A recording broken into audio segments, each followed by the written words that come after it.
I spent most of my life there. I worked for many years as a staff writer of the weekly Westward. Also did some magazine writing for Rolling Stone and Los Angeles Times Magazine and several other places. And it may seem a little weird for a journalist to be interested in history, but I want to explain a little bit about how I got interested in this particular project and show you some of the sort of fun part of doing this kind of research, this archival stuff, and then if there's time, possibly read you a little bit to give you a sense of why I got so excited about this. I never heard of this guy named Philip Van Cise, despite having spent most of my life in Denver, until 2008, when there was a debate over who to name the new Justice Center after. And his name came up with a lot of other forgotten people.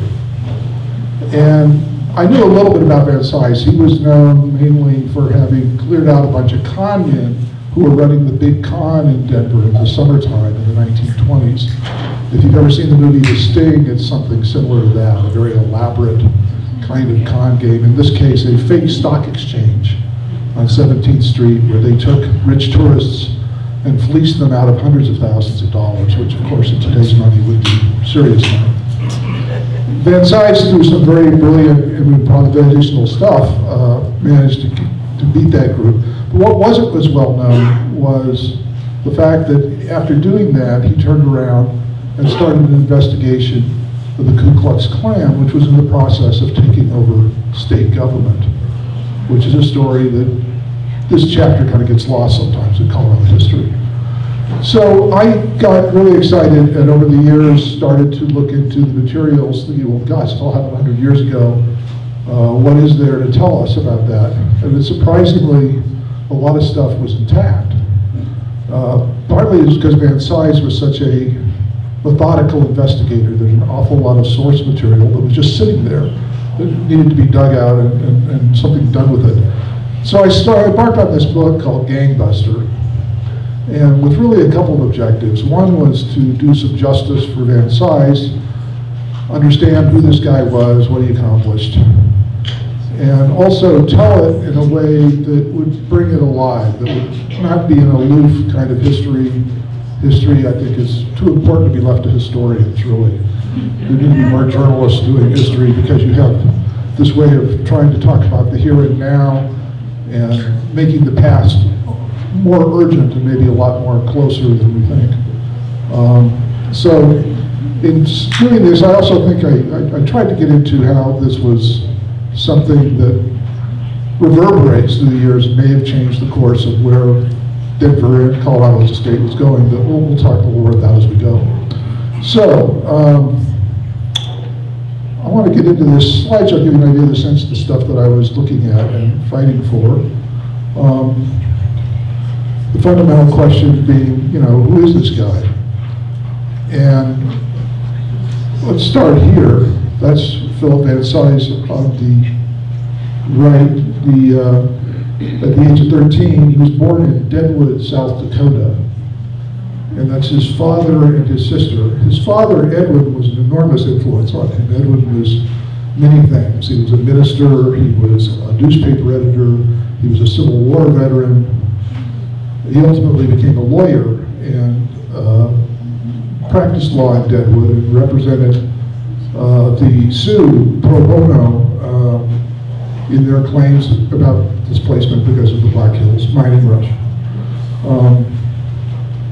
So Phil, after they moved to Denver in 1900, also got interested in the law. He went to CU Law School. He entered his father's firm, but he was also still a young man and kind of too restless to settle behind a desk. He formed an all-college man company of the Colorado National Guard, which was a reservist group, but it was soon called up because of problems in the southern Colorado, in the mining district, the coal mining area, Walsenburg, Trinidad. Some of you may have heard of something called the Ludlow Massacre. Van Cise had an interesting role in that because he went down there with his company. The idea was to keep the peace between the miners and the mining companies.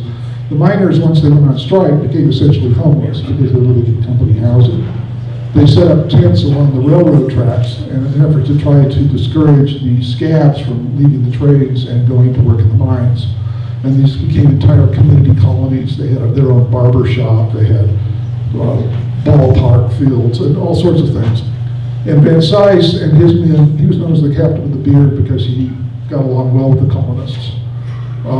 His company got recalled in the spring, and shortly thereafter, there was a major firefight between the Guard and the miners. No one knows who fired the first shot.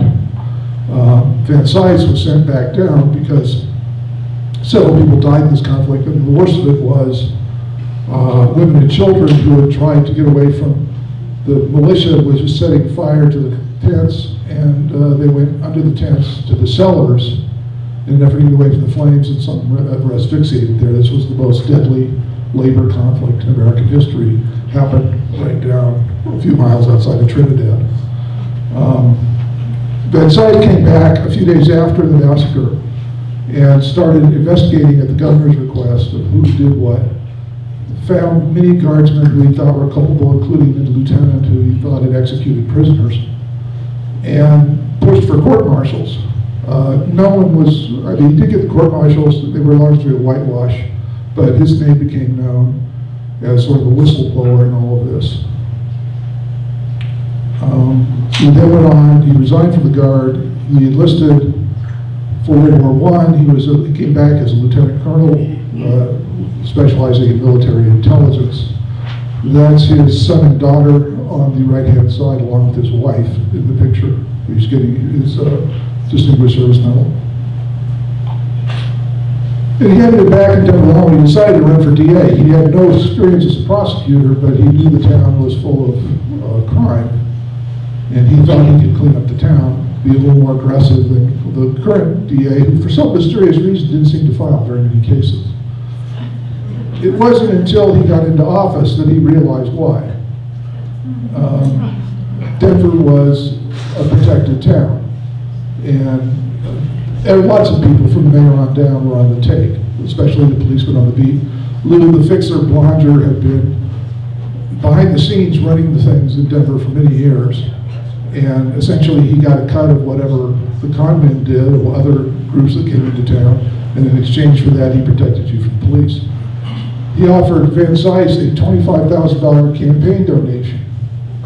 This is when the office of district attorney paid $100 a week. Do the math, that's 5 years of salary for doing nothing. That made Van Cise very suspicious. He turned him down and started to investigate. And discovered that Blanger was mobbed up with this guy, Adolph Duff, Kid Duffy. They shared an office on 17th Street. Duffy was the one who actually handled the con games. So, what did Van Cise do? He couldn't trust the police. He didn't know how many other public officials were bent. Basically, he did what a lot of people do these days. He decided to do some crowdfunding. He couldn't go to the city budget office and ask for money to hire detectives to investigate these con men. So he went to prominent citizens in Denver, the Betchers, the Evanses, people like that, and said, I can't tell you what I'm doing, but I'm going to try to clean something up here. And got donations and hired former federal agents and put them to work undercover in Denver. He had a surveillance ruse, just like something on the western front. Looks like a solid brick wall there on the left, but it's actually an observation post for studying Blanger's office across the street. In addition to all this visual surveillance, he planted a dictaphone in Blanger's office. I mean, it's essentially a 50-pound bug. This was the dawn of the age of electronic surveillance. He could hear what his men were talking about in their office. He built a meticulous case over 18 months. He had state rangers used to arrest them instead of taking them to jail where they would have bonded out quickly because the jailer was in on this too. He kept them in a church basement until he could get high bail put on all of them. You can see they're all hiding their faces from the camera.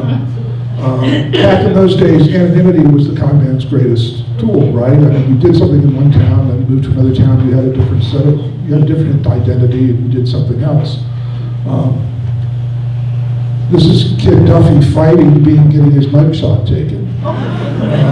Because he had already removed the files, as Van Cise discovered when he tried to investigate him earlier. There were no records on Duffy in the Denver Police Department or the Colorado Springs Police Department because he had them all removed. This was, again, trying to protect his anonymity. So the time came, Van Cise busted these guys, he got them to trial, he foiled attempts at jury tampering, and he convicted all 20 of the defendants he brought to trial and became internationally known as one of the, the bugaboo of the bunks is what he was called. And the various people tried to get him to run for mayor. Here's a Denver Post cartoon where he's being offered essentially the mayor's job on a gold platter. But the caption reads, it didn't tempt him very long. He turned him down. He said, I still have work to do. I have unfinished business as DA. I'm not going to run for mayor. Even though he most certainly would have won. This is 1923.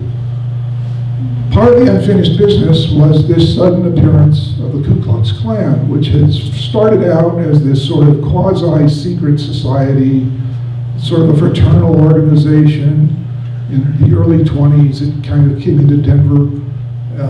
But by 23, it was becoming more and more visible. And this is a letter that was sent to a African-American custodian threatening violence if he doesn't leave town right away, that he's been found guilty of various crimes and all this stuff. And Van Cise was very offended by this and basically said, I'm not going to put up with this.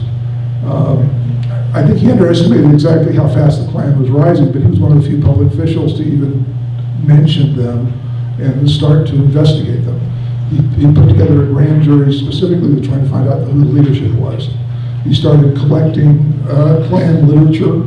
A lot of this stuff is now in scrapbooks that the family has, and there's some fascinating stuff there. As I started to work various archives, including the private family archives, I found an immense amount of material.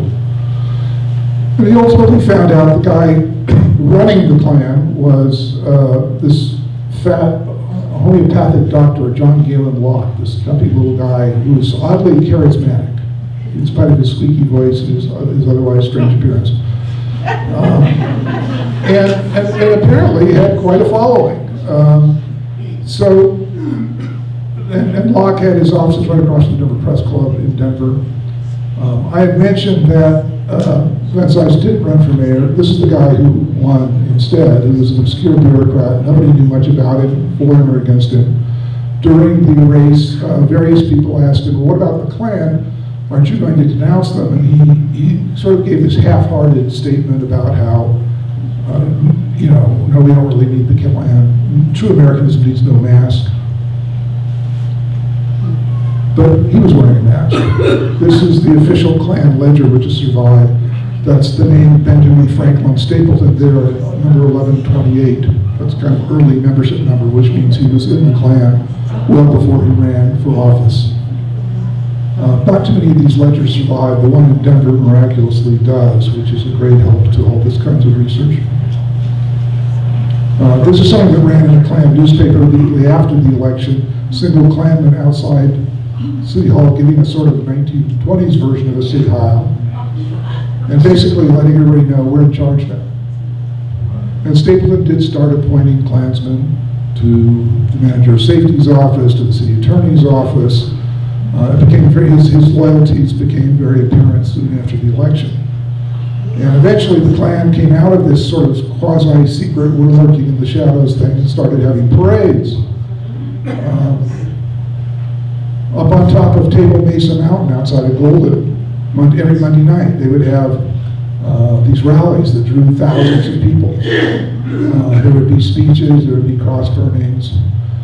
There were Klansmen on horseback patrolling these meetings, trying to keep outsiders from infiltrating it. But Van Cise had 5 different undercover agents at these meetings, writing reports, and those spy reports survived.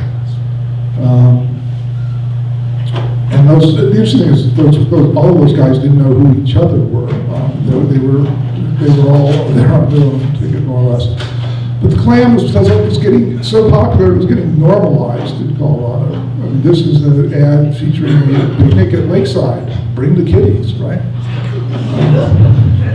This is the Klan Women's Auxiliary, which gave out baskets of charity food that's an orphan named Baby Richard in the front, who they dressed up as a kind of mascot.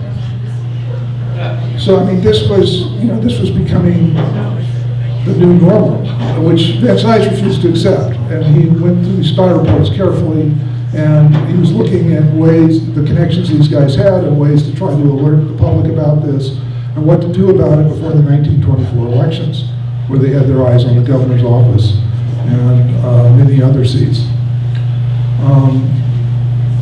There's more spy reports.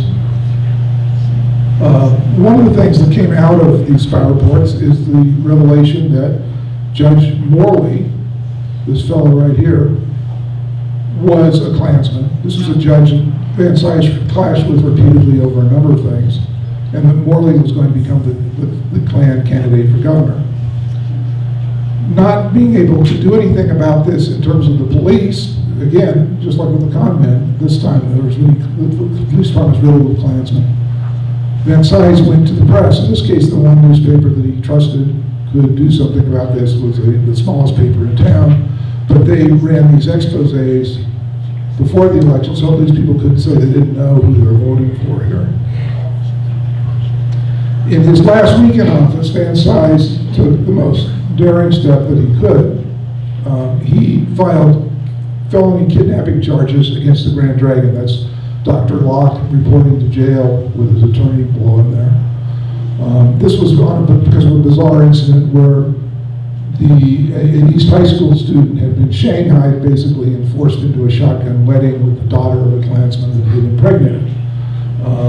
And Van Cise couldn't believe that Locke had let himself be personally involved in that, but he had. So he filed this knowing that it might get dismissed by a Klan judge down the line, but also knowing that it would be acutely embarrassing to the Klan. And it was, and things started to change shortly after the 1924 elections, where it became apparent that even though they were in office, Morley and his crew were not very effective at governing, and that Locke wasn't delivering on his promises. There was a lot of ability now, people felt free to mock him. Then followed a schism between Locke's loyalists in the Klan and the rest of the Klan, and he went off to start another group called the Minutemen, with this rather bizarre costume, from the tricolor hat, the whole thing. That uniform did not catch on. He had ambition, it was becoming a national organization, and it fizzled out after a couple of years. So the Klan collapsed almost as quickly as it gained power in the later 20s. This is Van Cise later today, but I mean, to me this was about an underdog having to improvise and having to find new alliances and finding new ways to do his job because the whole organization was so hopelessly compromised and corrupt. And he did some amazing things with that. And I really think that the city and the state took a different path, in part because of the things that he did to continue to expose and denounce the Klan at a time when almost no other public official was doing this. So I want to read you, if I can, a brief excerpt dealing with one episode of all this so you get a sense of how all this archival material comes together. And this is in the spring and summer of 1924, before the elections. Van Cise is still desperately trying to figure out how to stop the Klan from taking over his party, the Republican Party. And he's also dueling regularly with Locke and with this guy Morley, who at that time is a judge, who Van Cise discovers has packed the grand jury with Klansmen and is using the grand jury as a kind of star changer to interrogate the Klan's enemies.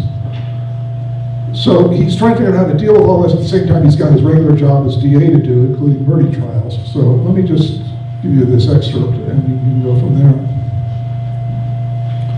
For several weeks, Van Cise was too busy to bother with Morley's grand jury, preparing for the biggest murder trial of his career. Joe Brindisi, an Italian immigrant and former streetcar conductor, was charged with killing 2 women in a Denver apartment during a quarrel over romance or money or both. Anti-immigrant feeling was running high. The newspapers referred to Brindisi's swarthy good looks and dubbed him the sleek chic of Denver's Little Italy.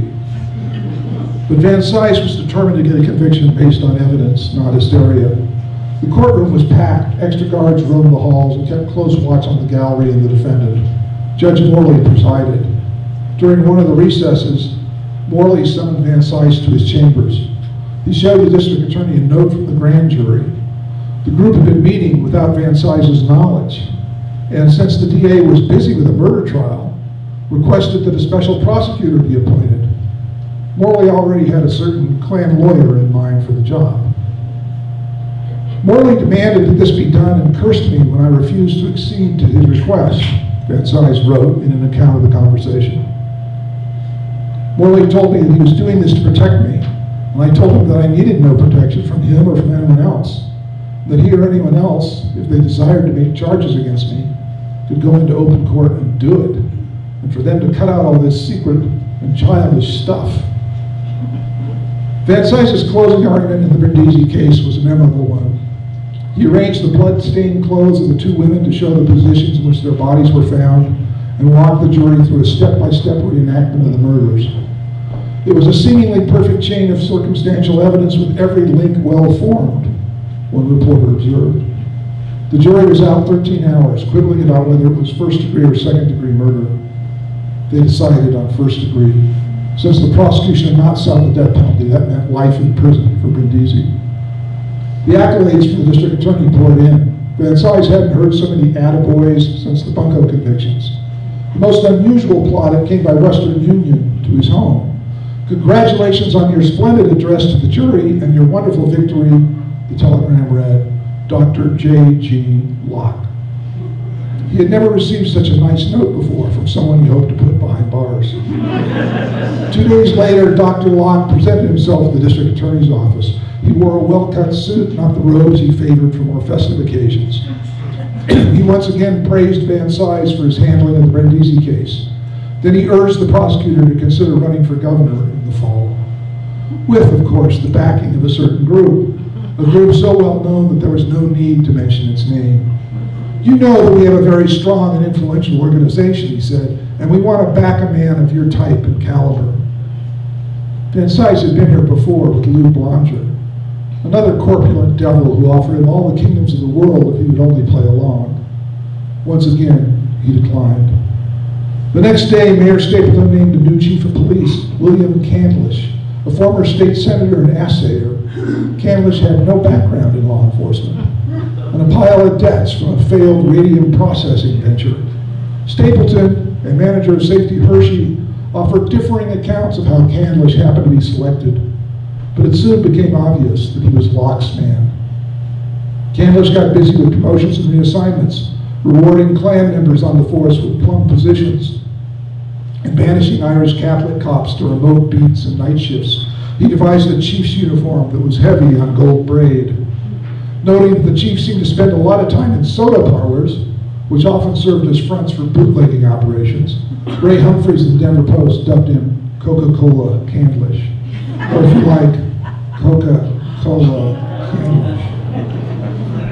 For former Stapleton supporters who cheered his promises to reform the police department, the Candlish appointment was a stark betrayal. It gave impetus and urgency to a campaign to recall the mayor.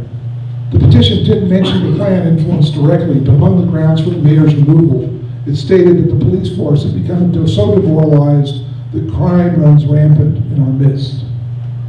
Van Cise was no fan of recall elections, but he also recognized that the recall process might be the best chance of stopping the Klan in its takeover of city government. A successful criminal prosecution of the group was unlikely. Not in Morley's courtroom, surely, and not on Candlish's watch.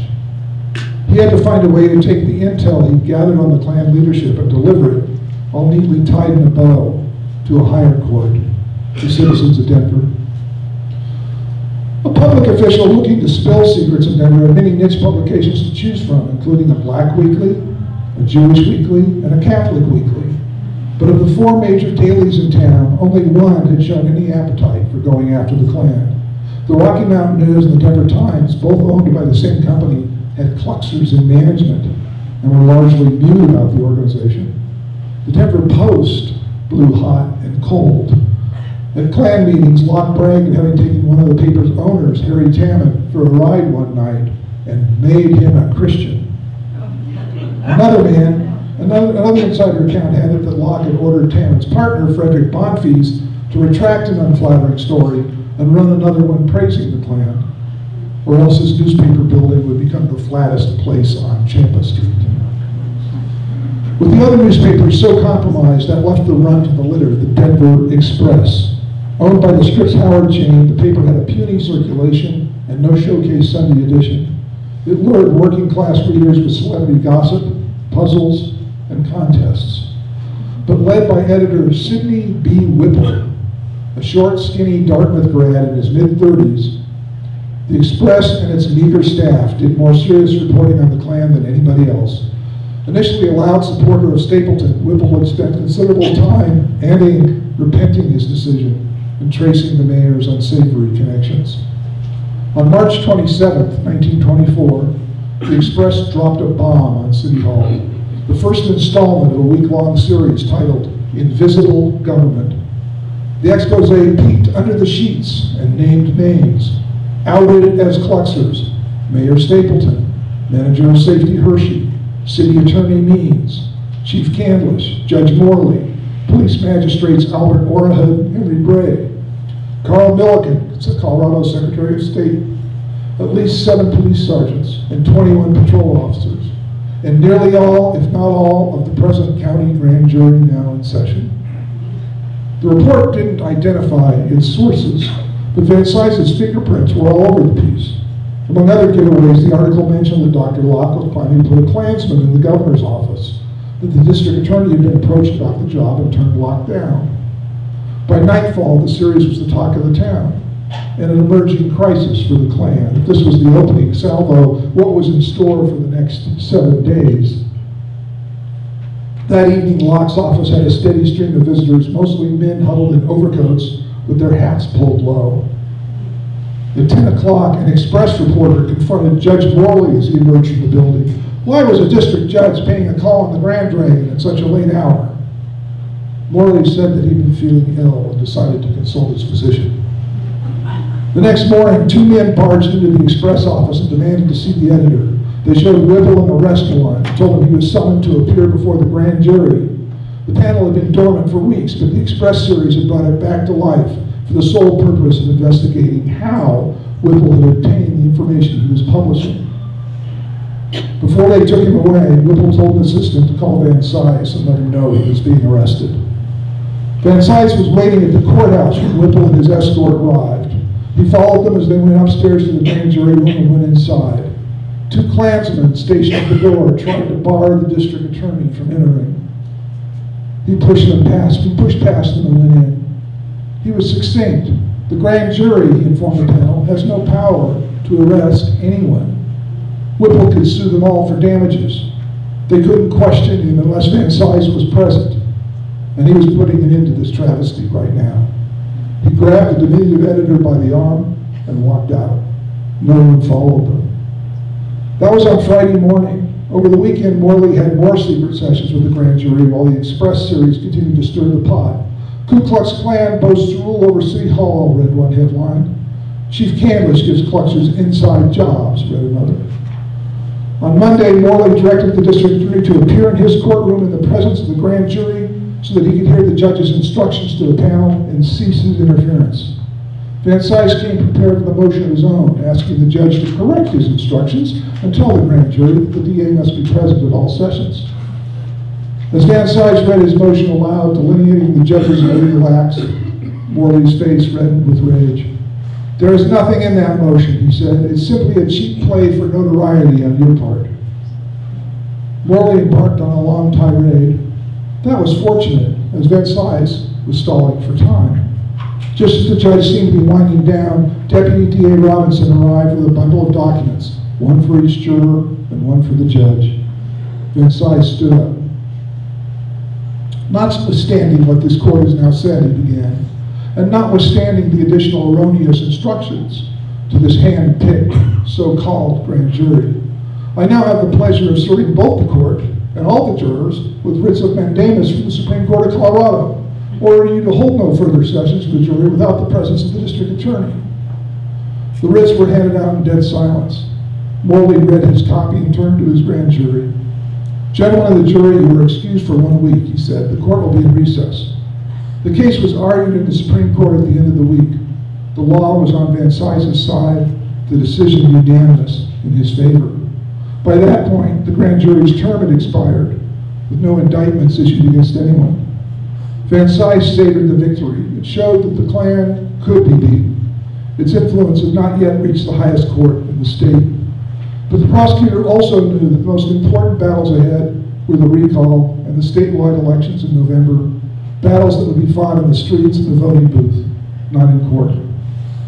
In the wake of the Express series, 11 of the newspaper's largest advertisers were told to stop doing business with the paper or face a Klan boycott. Several complied, costing the newspaper substantial revenue. But Whipple kept sticking his nose in the Klan's business and pushing for the mayor's recall, drawing heavily on information provided by a well-informed, anonymous source. This dogged coverage made him and his small paper finalists in the reporting category for the 1925 Pulitzer Prize. Thank you. Any questions?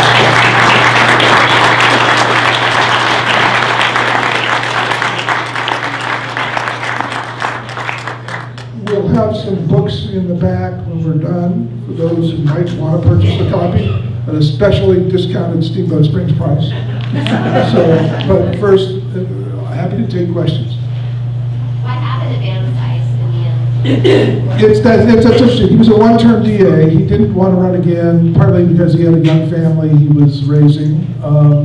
I think he did have ambitions down the line to get back into politics, but he was sort of persona non grata for a lot of years, and some of that had to do with the fact that he reminded people of this era, but some of it also was, in his own way, he could be a very abrasive guy. You know, he was the things that I admire about him in terms of his battle with the Klan, his sort of uncompromising inflexibility, was a problem for him in terms of getting along politically with other people. I mean, in his party who were interested in running for office. He had a very successful law career. For a long time, he was blackballed by the Denver Post because he had taken on a libel case, defending a libel case for the Rocky Mountain News brought by Frederick Bonfils of the Post. But after Bonfils died, they eventually buried the hatchet over that. He actually became an attorney for the Post as well, and he died in 1969 after a very long and very successful legal career. His son went on to serve on the Court of Appeals. So the Van Cise tradition through 3 generations, pretty important legal figures there. Yes?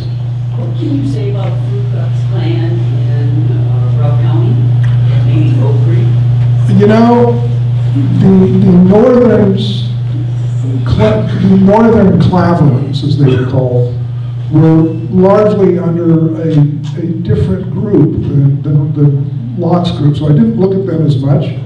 They were definitely here.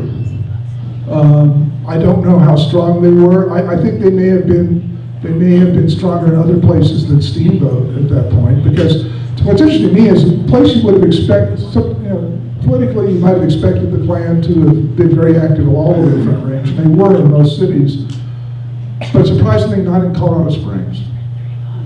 And that has a lot to do with the fact that it was a town that was very dependent on tourism, and they didn't want the Klan there. And I think there might have been a little bit of that here too. That's my sense about it, because I don't find a lot of mention of the Klan in Rock County in the standard books about the Klan in Colorado. It certainly wasn't as active as it was in places like Canyon City or Pueblo or Fort Collins for that matter. Yes? What became of Kenlis and Worley and that crowd? I'm glad you asked that. Judge Morley became governor for 2 years, the most miserable period of any governor in state history. I mean, in terms of trying to get anything done, all of his bills were scuttled in the Senate by Republicans who predated the Klan's takeover of the party, working in concert with the Democrats to stop that. Morley ultimately went to Leavenworth for bank fraud, mail fraud actually. He was involved in really dubious stock deals and died shortly after he got out of Leavenworth. Several of the Klan people ended up in jail, not Locke. Locke dropped dead of a heart attack in the 30s when he was still trying to rehabilitate his reputation and make a comeback of some kind. Yes? Were they active in lynching? Oh, yeah, no, that's the interesting thing. The Klan of the 20s is a very different entity than the one right after the Civil War that we all think of, right? And they used the movie Birth of a Nation kind of as recruiting tools. The idea of the Klan is these heroic figures. But the Colorado Klan in particular was very shrewd about how to gain power. They did not go out of their way to antagonize to people. They did threaten people. They tried to intimidate that janitor. There were some assaults. There wasn't the kind of rampant violence that the Klan in some other states had. I mean, the Klan in the 20s in Texas and California, for example, became pariahs and were prosecuted for horrible crimes. In Indiana, the head of the Klan raped and mutilated a woman and went to prison for second-degree murder in that case. So some of these individual clans were incredibly violent, but the Colorado one was much more interested in using boycotts, political pressure, gaining power, and not alienating people by becoming a terrorist vigilante organization. How long did they last in Colorado, or are they still around? Well, they've been around on and off. If you remember the movie Black Klansmen, there was a group in Colorado Springs in the 1960s and early 70s. There was a group in Denver in the 1990s. And there have been and all these other extremist groups like the Proud Boys or the Order. I mean, some of these things have made their appearance here on and off. There's the famous assassination of Alan Berg, the Jewish talk show host, by an extremist group. But nothing is like what they had in the 20s. I mean, that was almost a mainstream political movement. I mean, at their height, there were probably 2 to 4 million actual Klan members across America. But that was for a very brief period of time. Again, 1924-25 is sort of the turning point. They won the elections in 24, but by 1926, they were getting voted out of office everywhere, and particularly in Colorado. So how did Mayor Stapleton get an airport named after him? That's a good question, too. The simplest answer would be that Stapleton was an incredible opportunist. There were people who affiliated with the Klan who were clearly true believers. There are other people who did it, I think, because they thought it would be good for their business or good for their politically or something like that. And when he sensed that they were losing power, he turned on them as quickly as anyone else. He distanced himself from them after that first term. He came back and served 3 more terms as mayor. And in his later years as mayor was when he created the Red Rocks Park and Stapleton International Airport and a number of other mountain parks and things that he's still remembered for. So it's interesting. I mean, he sensed, I think, their weakness and moved against them before they could move against him, I guess.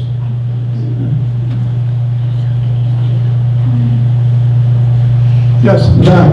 I'm just from the library here, just the audio book of Fire in the Heartland.